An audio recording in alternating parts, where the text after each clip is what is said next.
Mayonnaise Chef Aïda, la référence. Yaay Chef. Uniparco alimentaire, des idées, du choix. Les poulets fumés Atis à la découverte d'un concentré de saveurs.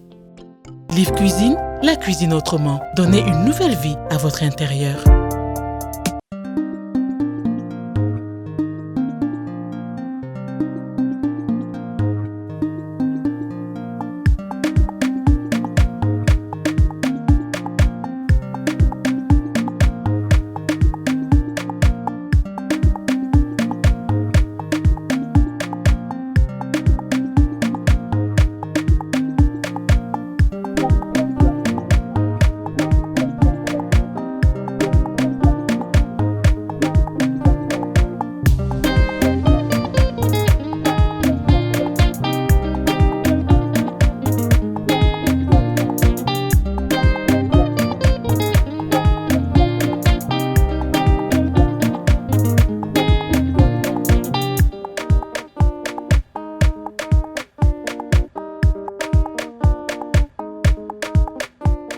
Uniparco alimentaire, des idées, du choix.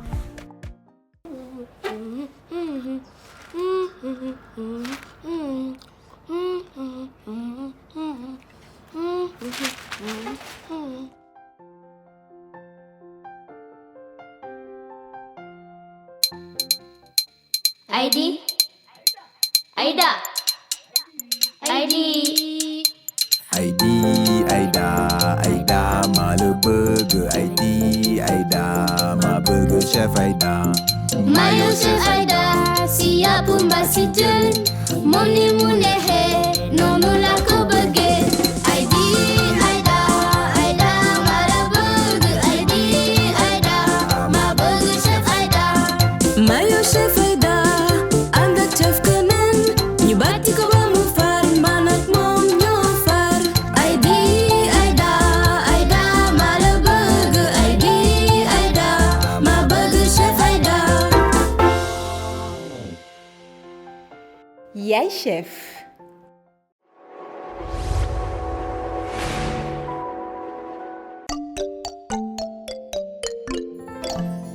salaamaaleykum mbokk yi xarit yi ñuy seetaan encore bienvenue ci seen émission appétissant donc tey dañu ñëwaat rek indiwaat leen plat bu neex boo xamante ne ni di ngeen ko mën a déguster ci koor gi boo xam ne ni dina neex a togg aussi ak ay dessert ak ay entrées su ko laajee donc lépp rek dans le souci de bien faire les choses. Ndey. waaw mi ngi noonu ñoo ñëwaat maak sama nawle toggaloog bi ngir bégal leen boobu ba tey ci lañ nekk weeru koor bi yëpp dañ leen a bëgg a bégal ndax fii ku dee sa biir ngay yóbbaale togg yu neex lañ leen di defal leen mu ni muut lu neex a togg neex a lekk mi ngi noonu ànd ceeg waa waaw chef Aïda jeex na tàkk waaw xalif général baa ngi nii waaw mooy seen dëgg chef du de neex mooy tax ñuy génnee chef yi nga xam ne moo nekk si ñun ngay teg sa cin fii may teg sama cin fii beru boobu nag tey ngaa jël sa noonu jël li benn la mais buñ paree ku ne ñu tegandoo suñuy plat daal ah yow loolu nga bëgg waaw baax na loo gis dañ ciy waxtaan après nañ ci waxtaan loolu léegi xam nga tey plat bi ma la indil lan la estouffade de bœuf à la provençale est la estouffade de bœuf à la xarit bi provençale baal di ma gëlëmal di ma réeral mais estouffade boobu mënoo woon koo defee comme ni ko nit ñi defee tufe rek gënul yomb nga bëgg cee wax estouffade peut-être suñu tuut yekkee estouffade ba pare peut-être nga gis benn tufe wala nga gis benn ragoût mais en tout cas daal plat bi estouffade de bœuf à la provençale c'est un plat français tey naroo maa bégal di nga sa ndugg a géey man lii sentiruma ci dara fi mu toll nii dama lay défier nag gis nga sama ndugg nu mu géewee comme ni nga ko waxee sama tur compliqué xaaral léegi laa la koy toggal vite fait 15 minutes laa la koy toggal mu pare ma taajal la après xolal yow yaa ñëwaat naan ma waa lii mbaa jàmm yaa ma ci doy kon xam nga man dama bëgg ñuy togg di déguster di lekk lu neex sans pour autant ñuy nekk di dépenser mi ngi noonu dépense yu métti jamono neexul voilà léegi dafa metti am naa fi benn morceau de viande de bœuf léegi légumes yaa ngi nii poivron vert jaune am naa oignon am naa fi laaj lii nii coriandre la persil chinois am naa fi crème fraîche sel poivre ak samay produits chef Aïda mi ngi noonu xam nga lii gaaw na voilà ay kon nañ ci dem noonu la ñuy dem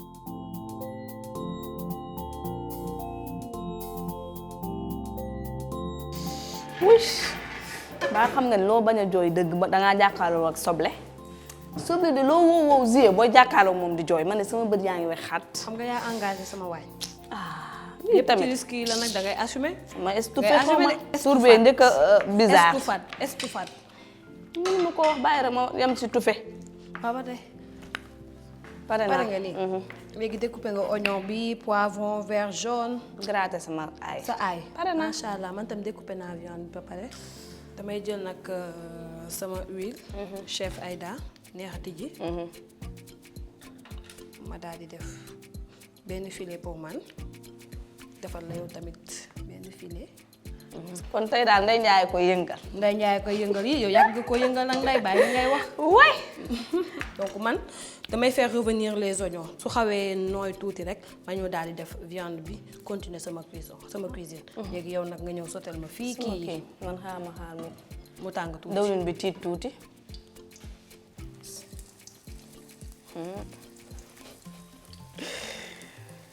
yaa ma togguloo de. maa la togguloo laal naa ci te dinaa la gën a togguloo ndax instant bi nee nga ma. ma ne ko laal naa ci tufe bi. léegi xaaral ma ñëw kii ko bismillah. kon dama koy tiital rek. du ñor danga koy noonu. tiital noonu waa kay pour légume bi ñu garder croquant bi. waaw muy xoyom xoyom mi.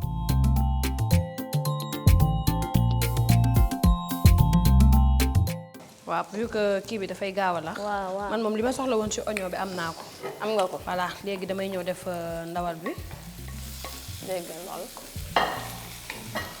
mën naa ci ñëw sax def léegi nag laaj bi jox ma laaj bi moom duma ko yërëm. waaw ndawal moom bëgg naa ci laaj bu baax. bu bari. moo yor guubi ci.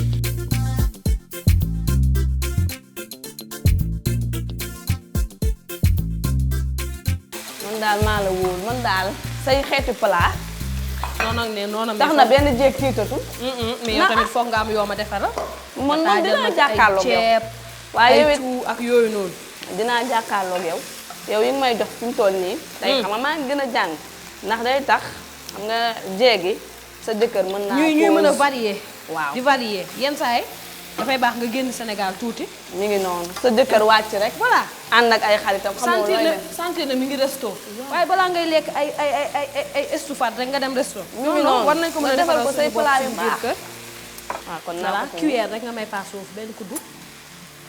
voilà cum sama xarit bi ak a tubaab neen ma cuillère sa xeet ay waay man laa jëm léegi damay jël sama moutarde. damay def benn cuillère. benn kuddu. cuillère ak a tubaabe. benn kuddu chef Aïda moutarde forte chef Aïda. moutarde ci ndawal moom xam nga ne moom. waaw loolu beneen affaire la beneen affaire la surtout bu chef Aïda bi. waaw boobu macha allah. leneen la ñuy am te bu moutarde bi dogee tuuti rek si viande bi. damay ñëw def kii bi crème fraîche. daa mel ni li nga waxoon nag lii est-ce que du tufe. lii comme tufe. buñ ci tëmbaloon pomme de terre léegi dañu am tufe. ñu am tufe. déedéet. mi ngi ñëw de. voilà mi ngi ñëw. te moutarde bi rek la. daa defagul xolam ñëwagul poobar ñëwagul. moutarde rek la léegi nag damay ñëw. def crème fraîche bi. léegi damay wàññi feu bi. waaw waaw tuuti rek. loolu mooy cuisiner à feu doux. dégg lii. léegi su ma wàññee feu bi mën naa nag ñëw def sel ak poivre. yomb na neex na gaaw na. léegi ma def poivre. waaw.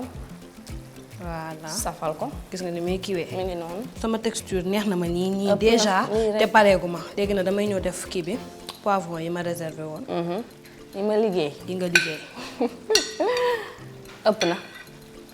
léegi xam nga nu ñuy def comme que wàññi nañ suñu feu après dañuy jël suñu couvercle rek. daal di upp bàyyi tuuti. mu xaw a voilà waaw gos. voilà Togg poivron bi baax. imprégné ci viande bi. affaire dugg suñu ko. paree nga dem ma noppal la ndànk xam man damay bëgg saa yoo lekkee ba suur ma lay defaral dessert bu neex su ma paree defaral la dessert. patachou. patachou. pataas. ay tey maa bañ a defal pataas. bu ma defal pataas defal ma leneen rek. patachou du pataas de yow teewgal rek. soo paree lépp loo ci xam ne nii jaaxle la wala dara. dinaa la ko leeralal. waaw kon neex na. Alors pour le dessert aujourd'hui, on aura des profiteroles au chocolat wala pâte à choux. Donc ingrédients yi moo ciy dem am naa fi farine, am naa fi des œufs, am naa fi poudre à chaud, crème fraîche, du lait, sel, chocolat noir fondu, du beurre, am aussi les produits de Uniparco alimentaire, seen sucre blanc cristallisé le gourmet ak essence bi essence vanille le gourmet ñoom laay utiliser tey comme ni ma leen di wax chaque fois rek am na différentes saveurs am na coco am na ananas am na fraise am na yépp yu ngeen bëgg mais comme que suñu ay recettes vanille bi la laaj donc vanille bi la ñuy utiliser. Alors pour préparer la pâte des profiteroles au chocolat, on commence par chauffer de l'eau. Ajouter du beurre, une pincée de sel, 25 g de sucre blanc vanillé le gourmet, remuer avec un fouet. Verser la farine en fouettant, fouetter jusqu'à ce que le mélange soit lisse et enlever du feu. Laisser reposer 1 minute, rajouter 2 œufs en entier et mélanger le tout. La pâte est prête. Pour préparer la crème des profiteroles au chocolat, mettre au feu le lait, verser l'essence vanille, le gourmet de Uniparco alimentaire, récupérer les jaunes d'œufs, ajouter la moitié du sachet de 175 g du sucre vanillé le gourmet et fouetter. Ajouter la poudre à chaud, mélanger le tout, retirer la casserole du feu et ajouter une partie du lait chaud. Remettre la casserole au feu et y ajouter le mélange en remuant jusqu'à l'obtention d'une pâte homogène compacte. Retirer du feu et y ajouter le beurre. Placer le tout au frais pendant 30 minutes. Enfin, pour préparer la crème des profiteroles, faire monter en chantilly la crème fraîche, ajouter la pâte, battre le tout et ajouter enfin l'essence vanille. La crème, elle est prête. Le mettre au frais pendant 30 minutes et après passer au dressage.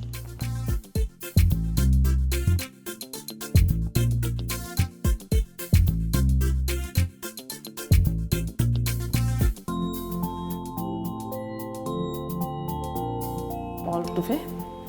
Estouffade. waaw benn la rek nee naa ñoom ñaar bokk parents. ñamal capp ci mayonnaise bi wax ma loo xalaat. ëpp na. waay. gis nga. en moins de 10 minutes togg naa fi tey sama plat. xam nga ne lii tey jii. benn bon plan la. boo nekkee sa kër. nga yàkkamti wala tey jii nga bëgg a togg benn plat bu vite fait nga guddee wàcc. voilà nga ñëw rek taal nii teg sa estouffade. dina neex te di nga lekk ba suur. et c'est très copieux. te amul benn problème. goût moutarde bi di génn nii di tëll. gis nga yaa ngi koy sentir si suuf. mayonnaise bi ne ko danduma. ëpp baax na. te ngay mel ni nag restaurant nga nekk. togg tubaab. man yow tubaab laa la tuddee ndax man lii xaw ma ko woon yaa ma ko xamal. xam naa ne daal léegi kenn amatul jotu dem restaurant di ngay jël sa transport dem resto toog. nga toog sa biir kër en 10 minutes nga def ko. dëgg la ànd ceeg produit chef Aïda yi macha allah soo paree laal sa dessert ni ñu ngi noonu pâte à choux. xool nañu ko woon ne te ndeysaan li ngay def dama cee yóbeen sawar si man daal bëgg naa lii. boo amee gan danga koy ganale te leen yaay sama gan. moo tax yaa ngi may donc bëgguma dara sedd dama bëgg nga kontaan. macha allah. estouffade bi da woon jànn yoon. kon beneen yoon mun nga maa ñëw defaral bu ni mel. yow déggoo li ma la fi mu toll nii 2 jours yi li ma ci jàng lépp ci yow. yaa ma tanal jéegi di jaay mokk kiwis boo ñëwee ñu taaj dressé defaral tegal la ay fourchette war na ginnaaw dimbale suba nag indil la añ bi yooyu man bëgguma yooyu xeet. baatu lal dressé di jaay mokk kiwis jonge jaagat te bala nga toog benn 2 heures de temps balaa ñu lay. doo gis palaat bi ah loolu baaxul moom. de façon day couper sans appétit. boo xasee daal ba laal tegal say plat rek nit ñi daal di déguster ñu lekk mu rees ak jàmm. baa xam nga ni ma toppee tufe bii lii duma ci ñam sa boobu ba tey maa ngi koy xool estouffade bi daal changé nga def ko tufe kon nañ ko tuddee tufe. waaw ni nga décoré tamit si lii li nga ko dressé nii lan la xale bi du tax nga dooj ne ni xale ba romboon dëju maamu jàmbur jooy ca ba doom yi. kon de sama doojaay yi ëpp ëpp na. kon de sama toojaay ëpp na. xaaral sax ma def comme yow. te boo ci laal rek mu raw sa morom. mu raw sa morom. profiterol au chocolat. neex na. yaa ngi sentir crème bi ci biir. daal xam naa ne dëkk gi ma fi nar a jëlee rek a ma naqare. damaa bëgg boo ñibbee wàccees kontaan. faxas loo ko def lu ay yëpp. déedéet li nga ma toppatoowee kat macha allah. xam naa ne moom bis ma demaatee Thiès moom dinañ la kii du Ndeye Ndiaye. te dara commencé gul nag. dara commencé gul de dañuy. te da ngay doog a door nii. damay doog a door bul ma gaañ def ma nang.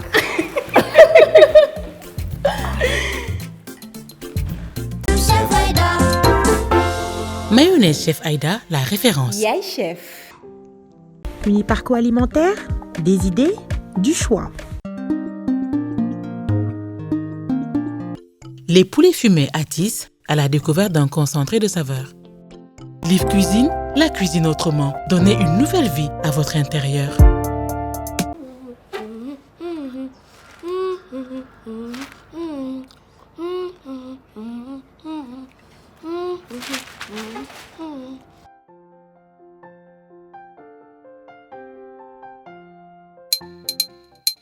Aïdi. Aïda. Aïdi. Aïdi, Aïda, on t'aime, Aïdi, Aïda, on t'aime, chef Aïda. Mayo Chef Aïda, sur la viande ou le poisson, c'est tellement bon et nous on aime comme ça. Aïdi, Aïda, on t'aime, Aïdi, Aïda, on t'aime, Chef Aïda. Mayo Chef Aïda, faite avec des œufs et une texture fondante, douce dans la bouche. Aïdi, Aïda, on t'aime, Aïdi, Aïda, on t'aime, Chef Aïda. Yaay chef.